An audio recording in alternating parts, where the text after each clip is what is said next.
tuh misalnya, tuh huruf A jadi angka 4 misalnya.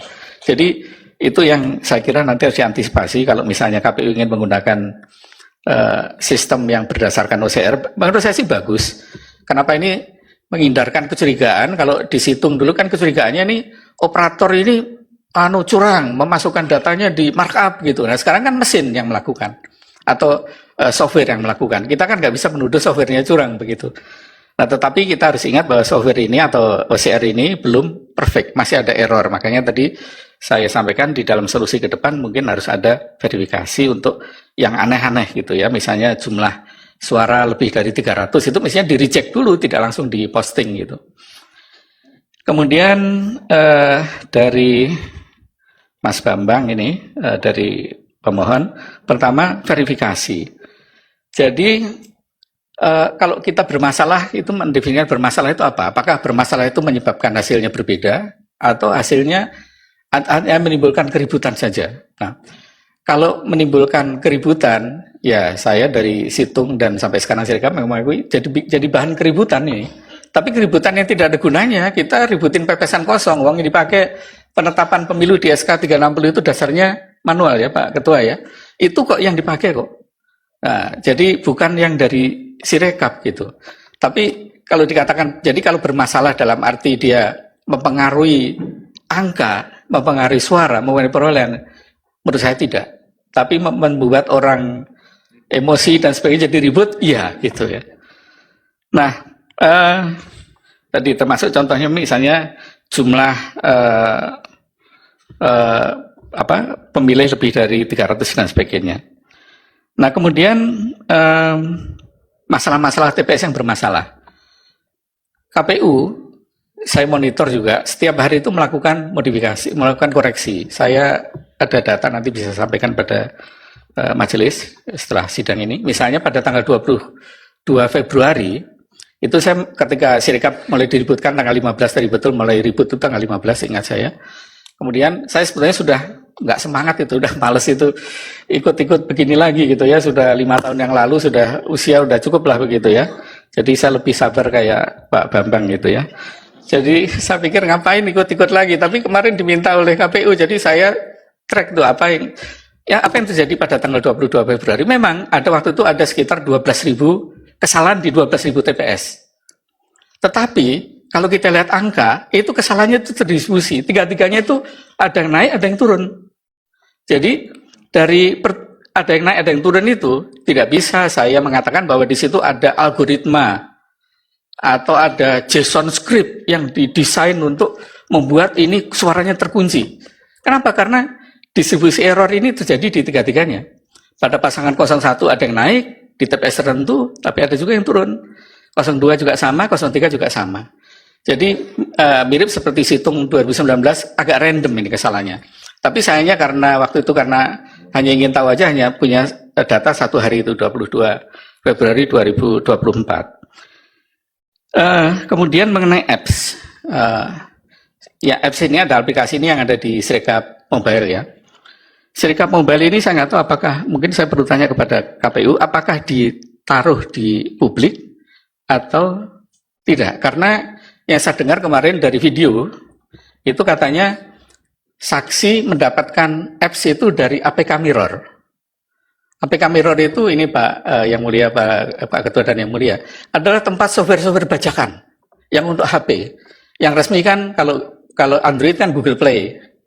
Nah, APK Mirror itu software-software yang sudah dimodifikasi biasanya. Misalnya untuk langganan Netflix nggak bayar itu bisa kita download dari sana gitu. Yang sudah dimod, jadi istilahnya APK yang dimodifikasi. Nah, saya nggak tahu kalau di-download dari sana, itu mungkin harus dicek validitas dari aplikasi yang digunakan tadi. Pak, itu ahli yang mana ya Pak yang kemarin dipakai untuk itu? Ahli yang nomor 2 kemarin. Oh, ahli perkara nomor 2. Ya. Ahli perkara nomor 2. Ya, oh, baik. Jadi dia mengatakan dia mendapatkan APK-nya karena kalau nggak salah di Amerika ya kalau nggak salah ya. Ya, dia jadi yang apa itu? Yang apa namanya? Yang direkayasa tadi apa namanya? Software-nya tadi?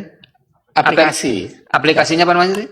APK itu nama aplikasi di Android yang mulia. Jadi kalau kita install aplikasi dari Play Store itu namanya APK atau aplikasi APK gitu. Nah, itu ada situs banyak sih, bukan hanya APK Mirror, ada banyak situs yang tempat kita bacakan-bacakan itu. Nah, salah satunya APK Mirror itu terkenal sekali untuk naruh APK yang bacakan-bacakan. Jadi kalau ada software yang di Google Play harus bayar, itu kalau didapat di APK Mirror bisa nggak bayar gitu. Termasuk ngajarin misalnya YouTube ya, YouTube yang premium itu kita bisa download itu APK Mirror yang sudah di APK Mirror yang sudah dimodifikasi sehingga kita nggak keluar iklannya lagi di YouTube misalnya.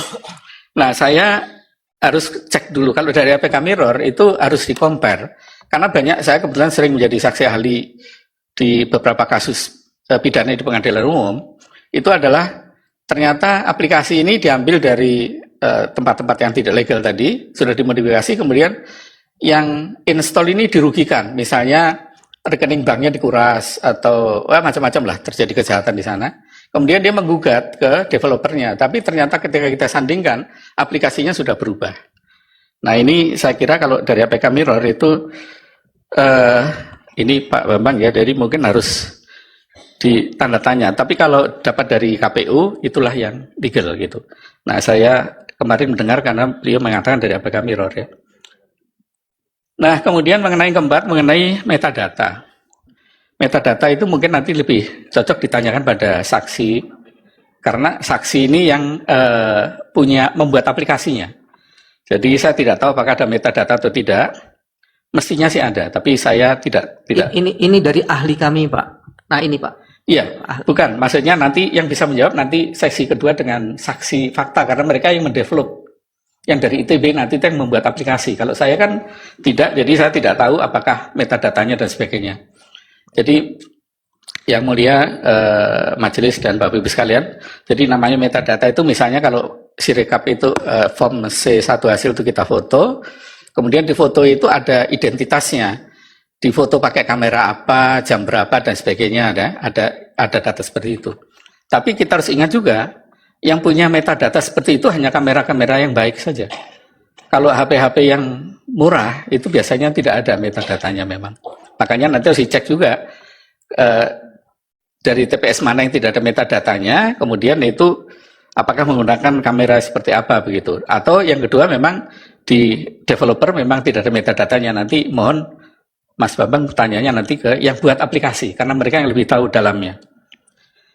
Nah, kemudian yang kelima, apakah tidak cukup bukti terjadi fraud?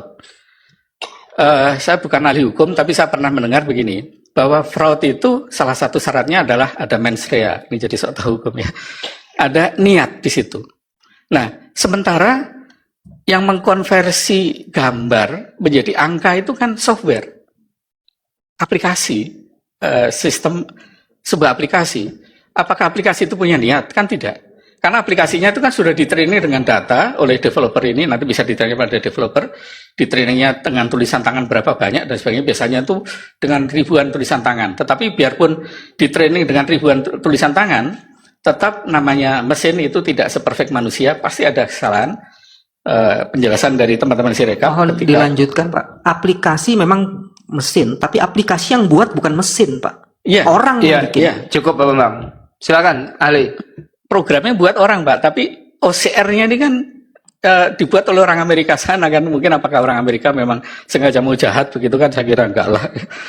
Itu kan mereka menggunakan tools OCR. OCR itu bukan dibuat oleh teman-teman ITB.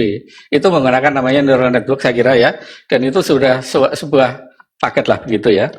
Nah, jadi kalau tidak ada manusia di sana, siapa yang mau disalahkan? Ini kan menjadi problem ya. Kemudian yang berikutnya adalah tadi mobile app sudah ya.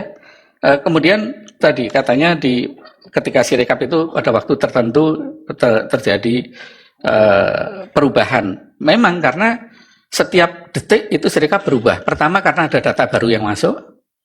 Yang kedua adalah adanya koreksi. Pasti berubah. Sehingga kita ketika menanyakan tadi ditampilkan itu jam berapa, tanggal berapa, itu posisi di situ. Tapi hari yang lain juga berbeda. Nah, kemudian tadi disampaikan juga bahwa teman-teman ini masih punya akses kepada Sirekap sampai sekarang. Saya tidak tahu caranya dari mana, karena kalau mereka melakukan akses ilegal, ancamannya undang-undang ITE.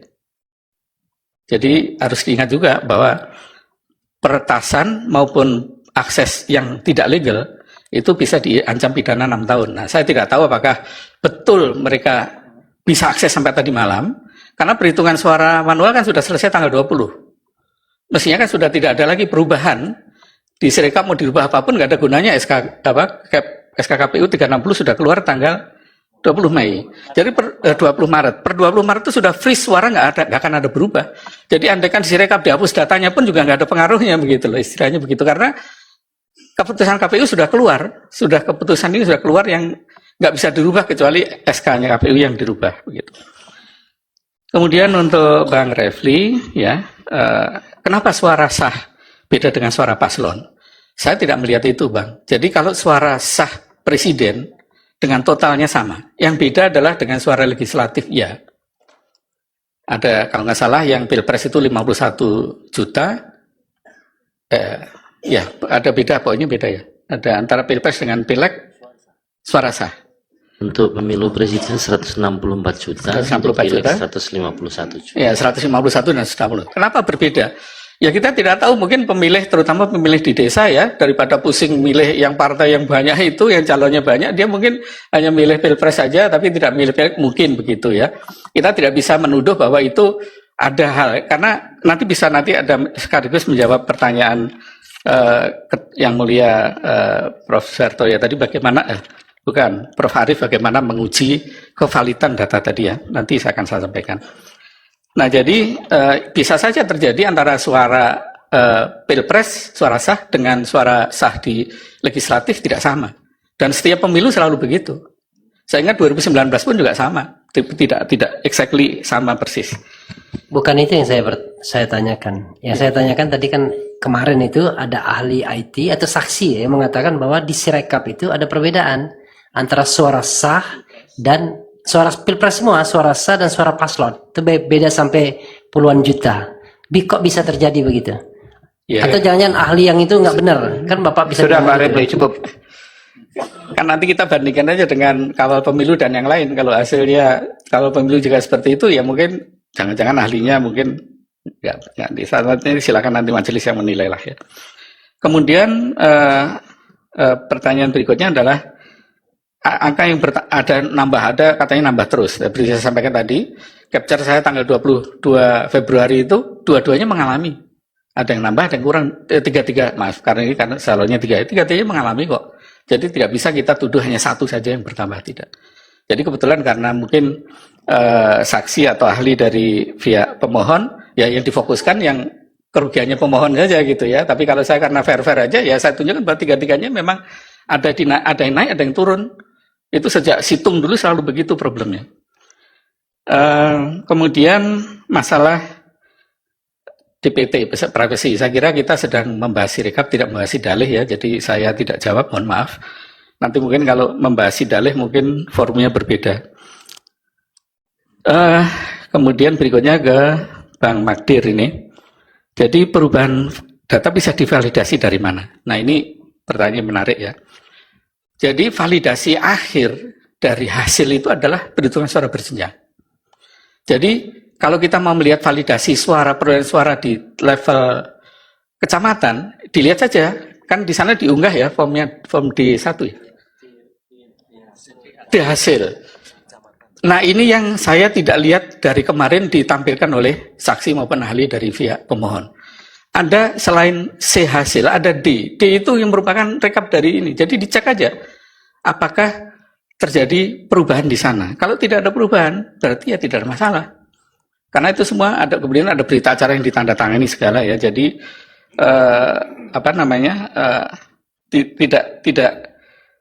tidak bisa kita mengatakan bahwa data Sirekap itu tidak divalidasi. Memang di awal-awal itu tidak divalidasi, makanya jadi ribut tadi yang di capture itu tanggal 15, tanggal 20.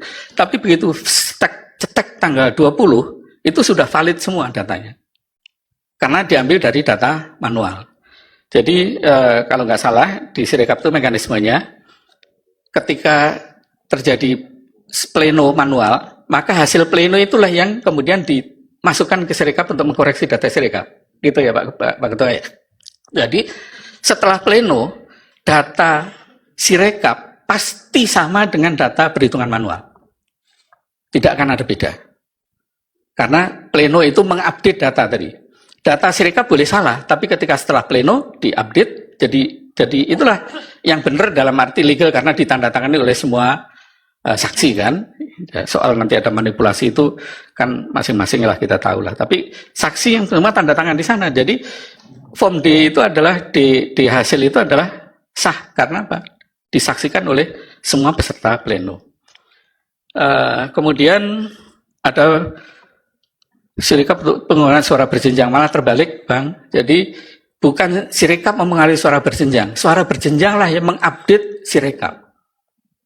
Jadi selesai pleno, kemudian data Sirekap itu akan dibalikan lagi ke Sirekap sehingga data Sirekap itu akan paralel sama dengan pleno begitu. Dengan demikian Sirekap tidak bisa dipakai untuk mempengaruhi data di manualnya. Nah kemudian tadi ada pintu belakang dan sebagainya. Saya sebagai orang komputer, saya tuh kalau tidak lihat barangnya, tidak pegang, saya tidak bisa mengatakan ada atau tidak. Karena kalau kita mau melihat ada backdoor atau tidak, itu softwarenya harus ada di depan saya dan saya buka. Kalau saya hanya membayangkan saja, itu namanya mengarang bebas itu. Mengarang bebas ini nanti begini, nanti begini, nanti begini, itu kan karangan.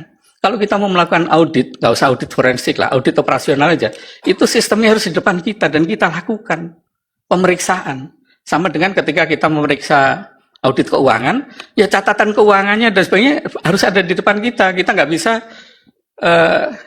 kayak paranormal membayangkan nanti ada gini, nggak bisa gitu loh.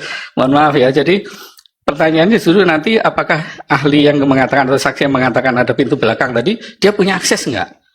Nah kalau punya akses mungkin hanya bisa dikasih oleh KPU atau ITB. Nanti bisa ditanyakan apakah KPU memberikan akses kepada dia atau ITB memberikan akses pada dia. Karena punya hanya dua. Yang punya kode sumber atau source code-nya atau programnya itu hanya KPU dan ITB. Kalau mereka nggak memberikan, nggak mungkin ada. Kecuali mencuri ya, mungkin bisa saja mencuri, tapi kan dosa ya. Apalagi puasa-puasa begini.